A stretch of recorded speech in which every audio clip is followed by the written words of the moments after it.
Carolyn Dube here. What am I playing with today? Well, today it's a piece of cardboard, an old piece of scrapbook paper, and one of Seth Apter's new text and texture stencils.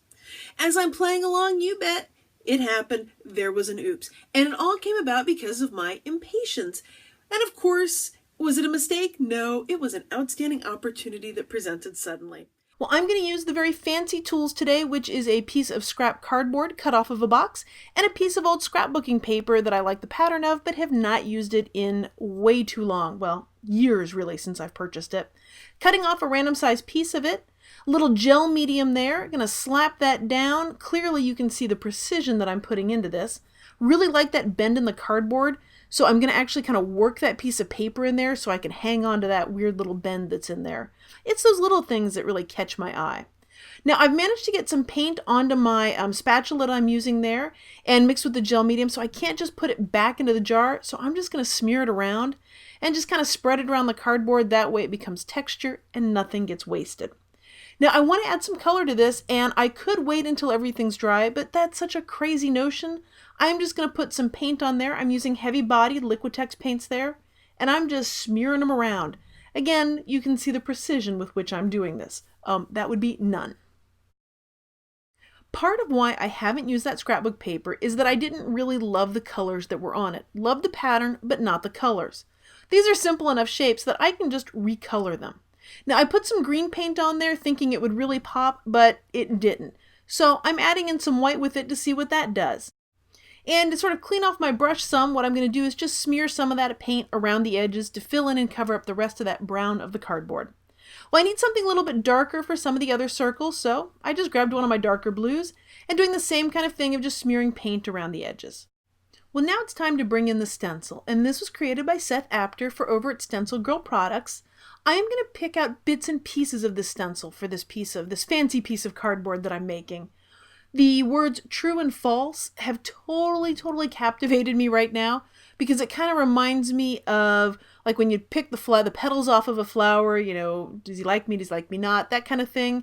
That's kind of how I'm seeing the whole true false thing. So what I'm going to do is create some true false space with it.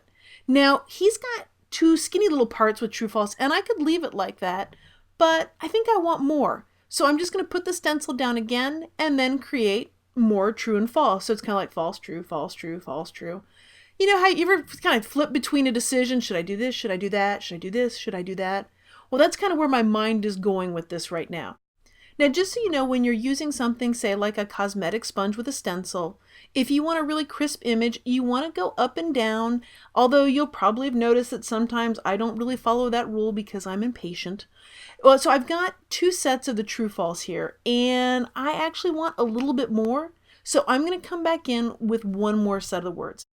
Well, I said set, but really I just want one more row or stripe of the word here, so I'm only going to do half of what I had been doing. That way I end up with 5 rows of words of true and false. One of the things that I really enjoy about Seth stencils is there's so much texture in them. So I'm going to go through and grabbing a darker color of paint. Now this is a more fluid color of paint, so I'm going to get a little bit messier look. It's not going to be quite as crisp or precise as when I was using the white heavy body paint. And I'm all good with that because I'm looking to add little bits of color and texture here. I'm feeling like these little dots that he's got in there to put around, again with the dark paint, to really make it pop. And by the way, as I'm pulling those things out of the stencil and playing around with it, if you're enjoying this video, I would love it if you gave it a thumbs up, and if you know of somebody that you think would enjoy seeing it, I hope that you'll share it with them.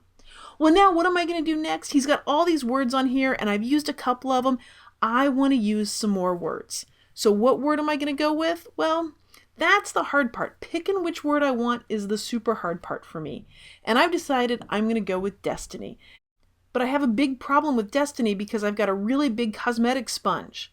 Oh wait, if I just cut a little piece of it off, I magically have a little cosmetic sponge, and now I can go and stencil the word destiny without having to mask anything off, and I'll just get the word that I want. I love being able to use things that I can make to the exact size that I want. Well, now I've got some destiny on my piece of cardboard here. What's next? I want to make those white letters a little blue. Not a lot of blue, but a little bit of blue. So I put the stencil right back on top, and now I'm kind of coming over it, adding a little bit of blue. But you're about to see an oops because I became somewhat impatient and actually put a little too much paint on there. Well, that's an oops. It is an outstanding opportunity presenting suddenly, because what that's given me the opportunity for is how to wipe it off. Well, I've grabbed a baby wipe there, the ever handy tool to do things with, and it worked a little bit, but not quite like I thought. But here's where I go, oh, run the baby wipe over it while the stencil's still on it. Really liking the blue that I'm getting with that. So I'm actually going to go back over the other ones and rub that baby wipe around. Might even actually add a little more blue paint to smear around until I get about the color that I'm looking for. So one last thing is needed for me, and that's for my journaling. So to capture my thoughts here, I have grabbed a Liquitex white paint pen, and I am very loosely scribble writing all over this. If you want to know exactly what I wrote, yeah, so do I, because I can't remember it, because when I write it, it's really whatever's on the top of my head at the moment, and it comes out in a way that even I can't read it later. Well, thanks for joining me for today's play. If you've enjoyed this video, you know I'd love it if you subscribe to my YouTube channel. That way you can see more of my videos. And of course, feel free to stop over to the blog at acolorfuljourney.com. I've got a great free newsletter and all sorts of downloadable goodies waiting for you.